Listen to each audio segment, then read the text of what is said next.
अस्सलाम वालेकुम व्यूअर्स, मैं हूं समीना पाशा। उम्मीद है आप लोग खैरियत से होंगे।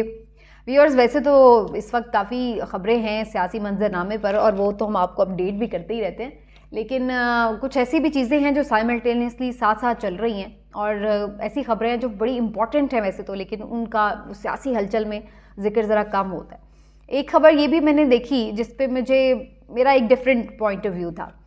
जनरल बाजवा साहब की करप्शन के हवाले से एक स्टोरी आई थी जिसको अहमद नूरानी साहब ने फाइल किया था। उनकी करप्शन भी नहीं थी, बेसिकली वो ये स्टोरी थी कि जनाब उनके असासे जो हैं वो गैर यकीनी हद तक बढ़ गए हैं और उन्होंने बताया कि किस तरह से अरबों रुपए असासे उन्होंने बनाए और उसके ऊपर करोड़ों रुपए टैक्स कैसे उन्होंने एफबीआर में अदा किया। तो ये स्टोरी सामने आई थी। ये स्टोरी के बाद स्टोरी देने वाले के साथ हुआ क्या, वो आज मैं इस व्लॉग में आपको बताने वाली हूँ। और इसके साथ साथ नजम सेठी साहब का किस्सा तो आपने सुना ही था और मैंने उस पर अपना एक कमेंट भी दिया था कुछ एक आध पिछली वीडियो में। लेकिन उसके साथ साथ और कौन से लोग हैं जो कि बहती गंगा में ना सिर्फ हाथ धो रहे हैं बल्कि पूरे के पूरे नहा रहे हैं, उसके बारे में भी आपको बताएंगे आज के व्लॉग में। लेकिन उससे पहले रिक्वेस्ट है कि जनाब कर लें चैनल को फ़ौरन से पहले सब्सक्राइब और वीडियो को करें लाइक भी और शेयर भी।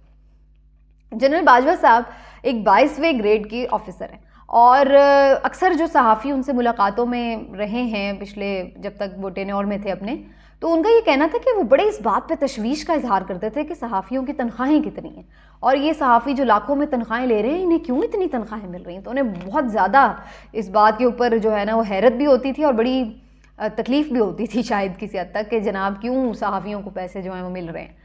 तो इसके ऊपर उन्होंने बड़ा बार बार कंसर्न्स शो किए और उनकी अपनी भी अगर आप देखें 22वें ग्रेड के ऑफिसर की तनख्वाह उनकी जो मुराद होती है वो एक अपनी जगह है कि ठीक है वो तो ज़ाहिर है अफवाज पाकिस्तान के बहुत सारे अफसरान को मिल रही होती हैं, लेकिन उन मुराद के अलावा भी जो उनकी एक महदूद सी एक आमदनी होती है, एक महदूद सी तनख्वाह होती है, उससे आप कम अज़ कम अरबों करोड़ों के असासे नहीं बना सकते।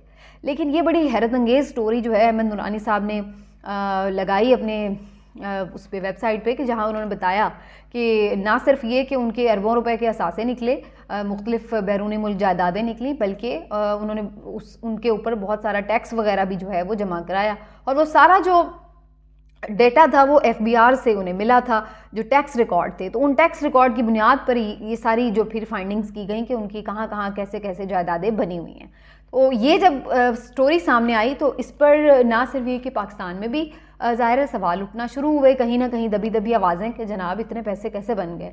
और ये स्टोरी जो है ये पाकिस्तान के लिए एम्बैरेसिंग भी साबित हुई क्योंकि इंडिया में और कुछ दीगर ममालिक में ये लोगों ने बहुत ज़्यादा इस पर यानी खेला, फिर पूरा बाकायदा प्ले किया। ज़ाहिर उनके हाथ तो एक वीक पॉइंट लग गया ना कि जी पाकिस्तान के आर्मी चीफ का ये हाल है कि वो इस तरह से उन्होंने असासे बनाए हैं तो कहाँ से इतने पैसे आ गए। तो काफ़ी ज़्यादा वो इमेज जो था वो ख़राब हुआ। अब उसके बाद हुआ ये कि बजाय इसके कि इस चीज़ पे तफ्तीश की जाए कि वाकई भाई आप इस पर क्लैरिटी दें कि भाई आपने कैसे असासे बनाए, किस तरह से, और असासे बनाना कोई गलत नहीं है, कोई गुनाह नहीं है, कोई जुर्म नहीं है। अगर आपने हलाल और जायज़ तरीके से पैसा बनाया है तो आप जितना मर्जी पैसा कमाएं, किसी को इस पर क्या एतराज़ है। लेकिन अगर आपके पास जायज़ और हलाल तरीके से पैसा कमाने की तमाम रिकॉर्ड मौजूद है तो आप उसको खुद ब खुद, मेरा तो ख्याल है अगर मुझे कोई कहे कि भाई आपने ये कैसे लिया तो मुझे तो ज़्यादा खुशी हो, उससे ज़्यादा मुझे इस बात की फ़िक्र होगी कि भाई मैं किसी तरह ये फ़ौरन बताऊं कि नहीं भाई मेरे ऊपर कोई इल्ज़ाम ना लगाए, ये मेरी चीज़ें हैं और ये मेरे असासे हैं, ये मेरा घर है, ये मेरा ये है और ये मैंने इस तरह बनाया और ये मैंने इस तरह बनाया, ताकि कोई क्वेश्चन ना कर सके। ये तो मेरी अपनी क्रेडिबिलिटी के लिए ज़्यादा ज़रूरी है।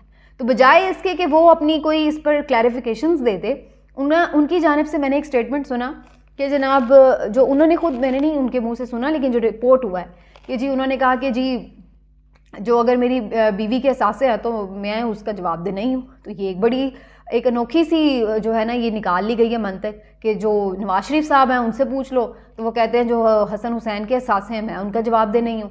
तो अगर शहबाज शरीफ से पूछ लो तो वो कहते हैं ये तो सुलेमान शहबाज के हैं, मैं तो जवाबदेह नहीं हूँ। फिर उन्होंने से पूछो वो कहते हैं जी ये दादा के हैं असासे तो हम तो उनके जवाबदेह नहीं हैं। तो वो कोई भी किसी का जवाबदेह ही नहीं है, लेकिन पैसे लाखों अरबों खरबों जो है वो मिली चले जा रहे हैं और कोई किसी का जवाबदेह ही नहीं होता। वो उनके अपने अकाउंटों में जो पैसे आ जाते हैं, चपड़ासियों के अकाउंटों में पैसे आ जाते हैं, वो उनके भी जवाबदेह नहीं है, उन्हें नहीं पता किधर से आ जाते हैं।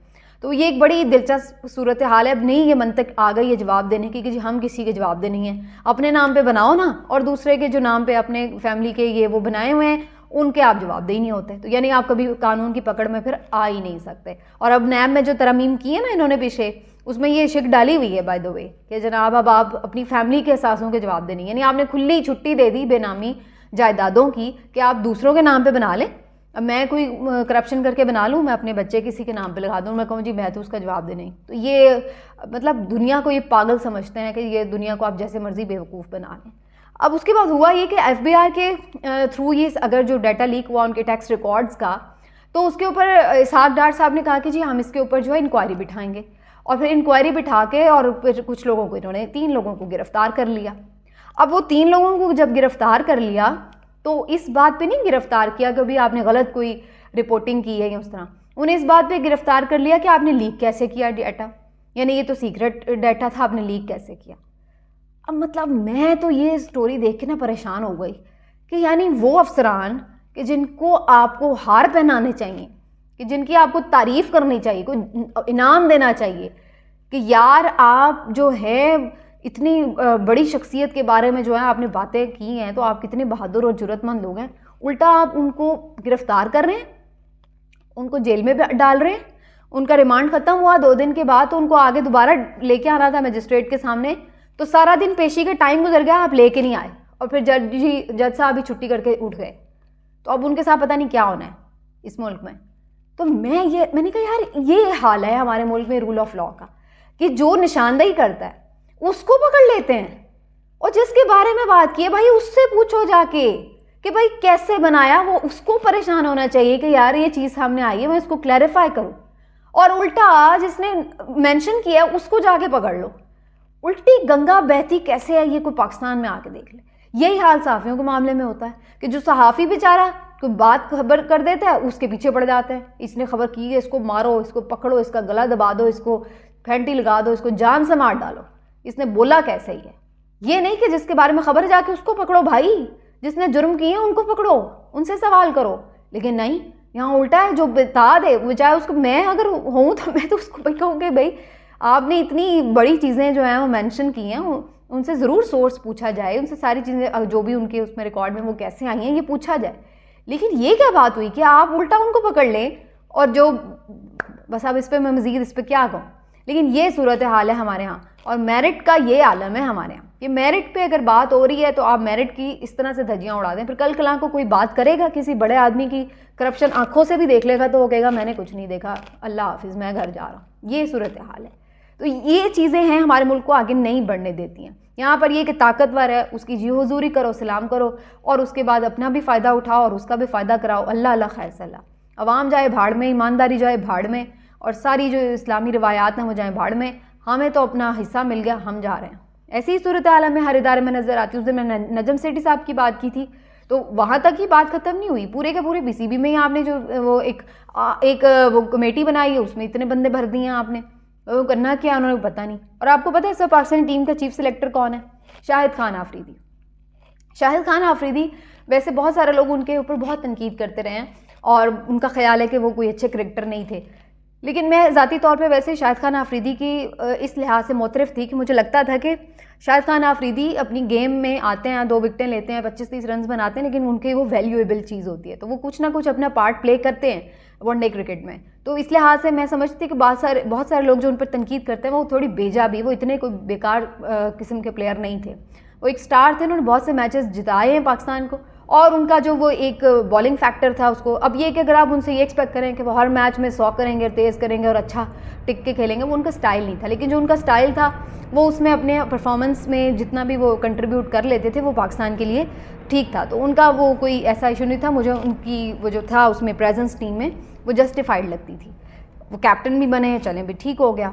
लेकिन टेस्ट क्रिकेट उन्होंने कितनी खेली आप सबको पता है, वो कभी भी टेस्ट क्रिकेटर नहीं बन सके इसी वजह से, क्यों कि भाई उनके अंदर ना टेम्परामेंट था ना वो। अब एक ऐसा बंदा जो खुद ही अपने आप को एक टेस्ट क्रिकेटर साबित नहीं कर सका, जो खुद अपने आप के ऊपर कभी भी अपने आप को टेम्परामेंट में या शॉट सिलेक्शन में कभी अपने आप को जस्टिफाइड नहीं कर सका, आप एक ऐसे बंदे को उठा के चीफ सिलेक्टर बना दें। अब पाकिस्तान की टीम का हाल पहले ही आप देख लें। हमारे यहाँ टेस्ट क्रिकेट तो बिल्कुल ख़त्म हुई पड़ी है, वनडे क्रिकेट जो है वो भी हमारे लिए 50 ओवर पूरे खेलना कोई हमें ख्वाब लगता है। हम तो पहले हम अब रह ही बस 20-30 ओवर्स के हमारी टीम रह जाती है, और उसमें भी खैर अब काफ़ी हम पीछे गए हैं 2020 क्रिकेट में। लेकिन मसला ये है कि जब हमारा टेम्परामेंट ही नहीं है, टेस्ट क्रिकेट वाली हमारा जो क्लास होनी चाहिए वो क्लास ही नहीं है, वो टेक्निक्स ही नहीं है, और वो कैसे आएंगी जब आपके चीफ सेलेक्टर शाहिद आफरीदी होंगे, जो खुद बंदा 10 मिनट क्रीज पे टिकता नहीं था, वो आपने उठा के चीफ सेलेक्टर बना दिया। वो देखेगा कि 3 दिन कौन सा बंदा खेल सकता है क्रीज के ऊपर। मतलब ये क्या मजाक, जो बंदा खुद 30 मिनट नहीं क्रिकेट पे टिकता, वो अब आके देखेगा कि कौन लंबी इनिंग खेलने का जो है ना वो अहलियत रखता है। तो चीफ सेलेक्टर बन गए हैं वो जी शाहिद आफरीदी खान साहब, तो बड़ी अजीब सी बात है। अब उस पर बहुत सारे सहाफ़ी फिर जब इस तरह की बातें करते हैं तो फिर उस पर सवाल उठते हैं। अब देखिए उनके कुछ ट्वीट्स जो हैं वो बड़े सोशल मीडिया पर जो है वो इस वक्त चल रहे हैं। मैं नहीं समझती कि मैं कोई एलिगेशन तो नहीं लगा रही, लेकिन फिर जब इस तरह की चीज़ें सामने आती हैं तो ऑटोमेटिकली लोगों के इसके ऊपर क्वेश्चंस भी उठते हैं और लोग बात करते हैं। अब उन्होंने जो 2011 में 22 में 11 अप्रैल 2022 में जब इमरान खान साहब की रुखसती का वक्त था और जब ये सारा सेशन चल रहा था, तो उनका एक ट्वीट है कि जब वक्त रुखसत आ जाए तो चाहे हक पर हो या गमज़दा, रुखसत बावकार तरीके से कबूल करनी चाहिए। इल्ज़ामात, साजिशें, हत्ता कि शिकस्त भी इक़्तिदार के खेल का हिस्सा है। तारीख़ के सफ़ात में बिला आखिर बात अखलाकी मेयार जमहूरियत और आइन की बालादस्ती पर आती है। और साथ में फिर वो शहबाज शरीफ साहब की तारीफ़ में लिखते हैं, शहबाज शरीफ साहब को पाकिस्तान का 23वां वज़ीर-ए-आज़म मुंतखब होने पर मुबारकबाद पेश करता हूँ। उम्मीद करता हूँ वो अपनी बेहतरीन इंतज़ामी सलाहियतों को बरूए कार लाते हुए पाकिस्तान को मौजूदा मुआशी और सियासी बहरानों से निकालेंगे। और एक और उनका ट्वीट है जिसमें वो कहते हैं कि शहबाज शरीफ जैसा तो एडमिनिस्ट्रेटर ही कोई नहीं। तो जब आप इमरान खान साहब को ये सबक दे रहे हैं कि जनाब आपने कोई बाइज़्ज़त रुखसती इख्तियार नहीं की, वहाँ पे क्या गेम्स चल रही थी, जब आपको इन चीज़ों का नहीं आइडिया, लेकिन आप पार्टी बन जाएं। अगर आपको नहीं आइडिया तो आप खामोश रहें, लेकिन आप पार्टी बन जाएं और फिर उसके बाद आप जो है वो बहुत सारी चीज़ों के ऊपर चलें, आपका राइट है। अगर आप समझ रहे हैं कि खान साहब गलत थे या आपने उनके दौर में भी उन्होंने तनकीदी ट्वीट्स किए कि जी आपने जो है वो उम्मीदों पे पूरे नहीं उतरे, मुझे उस पर कोई एतराज़ नहीं। बहुत सारे लोगों ने उनके ऊपर बड़ी इस पर क्वेश्चनिंग की कि जी उन्होंने क्यों ऐसा कहा। भाई ठीक है, बाज़ लोग खान साहब को पसंद कर सकते हैं, बाज़ लोग नहीं भी कर सकते, तो इसका मतलब ये थोड़ी कि जो नहीं कर रहे हैं उनको ज़बरदस्ती पसंद करवाना है या उनका कोई गलत दबा देना है। हर एक को अपनी राय रखने का हक है। लेकिन जब आप शहबाज शरीफ साहब की तारीफ़ें करें और फिर उसके बाद उनके दौर में आप चीफ सेलेक्टर बन जाएं, हालांकि आपका अपना टेम्परामेंट क्या हो और क्या ना हो, तो उसके बाद फिर लोग सवाल करते हैं। फिर लोगों को यही लगता है कि भाई इसका मतलब है जब आप तारीफ़ करते हैं, उस ग्रुप उस टीम का हिस्सा बन जाते हैं, तो फिर आपको ओहदे पे मिलते हैं।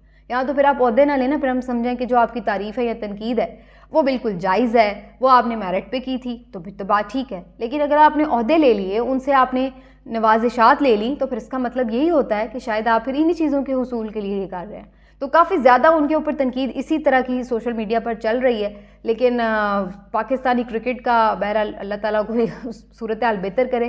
पहले तो नजम सेठी साहब आ गए और बड़ी मज़े की बात है, कुछ लोग कह रहे हैं कि जी बड़ी मेरिट पे उनकी तकर्री हुई है। तो ये एक अजीब किस्म का मेरिट था कि क्रिकेटर को हटा के एक सहाफ़ी को बिठा दिया गया और कहा जा रहा है कि जनाब ये मेरिट पे तकर्री है। तो बहरहाल ये हमारे मुल्क के मैजिक्स हैं, ये हम देखते ही रहते हैं। मिलते हैं अगले व्लॉग में, अपना ख्याल रखिए, अल्लाह हाफ़िज़।